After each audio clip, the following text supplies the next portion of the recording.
Hi folks, sorry it's late in the day and sorry for the lack of quality of the video. I have proved today that if it's electric I can blow it up, and if it's a piece of software I can make it grind to a halt.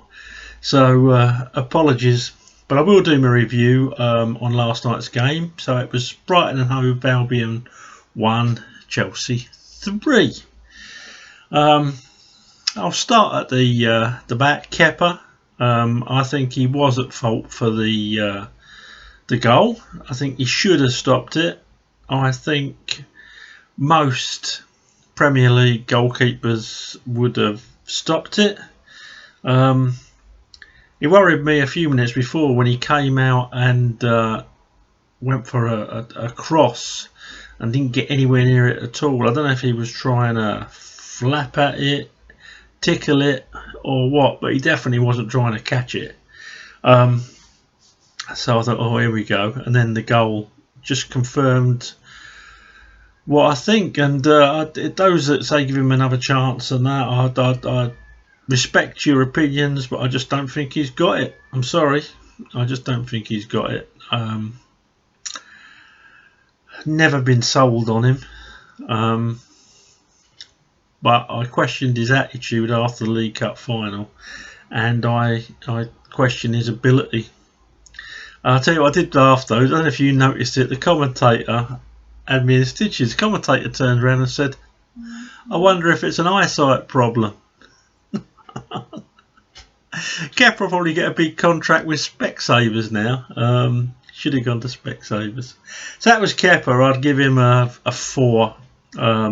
Out of 10. Reece James played on the right. Stunning goal. That's his first one in the Premiership. The only other debut Premier goal that I think probably beats it from a Chelsea point of view was Tomori. That was a belter as well.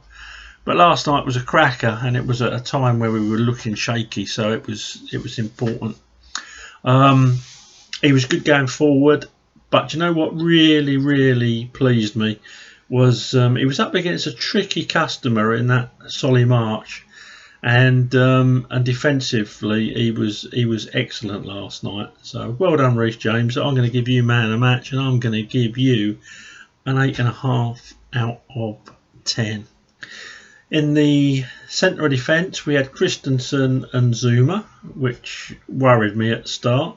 But they were both switched on last night. Christensen had one of them games where he looks like he's going to be a centre-back superstar in the future. He kept his concentration. Can't think of any mistakes. Can't think of any mistakes by Zuma either. Zuma won everything in the air, which is good. Probably in the team because Brighton are a big bunch of lumps and a lot of aerial stuff. But Zuma was a match for everything, and all this stuff about he put his body on the line. Yeah, well, that's playing football, isn't it? But Zuma actually stuck his meat and 2 veg on the line last night to stop a shot. And that's commitment. So I've got to take me hat off to Kurt Zuma. You know, if you'll stick your family jewels in front of a 60-mile-an-hour football, then you're definitely on your game. So yeah, that was Zuma and Christensen, and I'm going to give them both a 7. Alonso, my big worry was his pace, but Chelsea counteracted that by having Mount also doubling up when Lamptey came forward, because Lamptey is a handful. There was times last year when I was calling for him to be right back and for Reece James to go centre half. If you watch these videos, I really rate Lamptey highly. But we did a really good job on him last night. Alonso defended better than normal, and Mount, the amount of mileage that Mount must have got through last night. He was back covering for Alonso, and then he was up attacking. So I'm giving Alonso 6.5. Excuse me yawning. Been a long day busting stuff. In the middle, Kante's looking like his old self again. I'm going to give him a 7. He was everywhere. And a 6.5 for Jorginho, I thought was very good defensively last night, and even put a couple of balls forward, the crab. But a couple of decent balls, a couple of wayward balls, but he looked the part. For someone who hasn't played a lot, let's be fair, he was looking good. And Ruben Loftus-Cheek, I only give him a 5. Didn't really impose himself on the game. He had one chance where he could have put Werner in, straight run on goal, and he didn't. He held on for it too long and tried to nutmeg the bloke, I think. But anyway, it was a cock-up. He's got to start getting over this injury. I'm sure he will. Got no doubts in his ability, but not showing very much at the moment, I'll be honest. At least that's another 60 minutes under his belt. Barkley looked a lot more sprightly and a lot more into it, a lot more of a physical impact as well. Oh, excuse me. A lot more of a physical impact as well when he came on. So yeah, just a 5 for Ruben Loftus-Cheek. We've already been through Mount. I'm giving him 8, and you know why. Werner looked so sharp, didn't he? Looked so sharp. Had no right to get to that ball for the penalty, but he's quick. I think he's going to score a lot of goals. I reckon I'll be disappointed if he don't get 25 this year. So yeah, I'm going to give 7.5 to Werner, and Havertz is getting a 6 from me because he had a quiet game, couple of nice touches, 190-yard run back to make a tackle when he lost the ball. But yeah, this is the thing. I went on Twitter, and he's a 21-year-old lad who's at a new club, in a new league, in a new country, and he's trained for 4 days with his teammates. And he was getting pelters from the usual suspects, the morons on Twitter. Now, everyone's entitled to their opinion. Totally, I get that.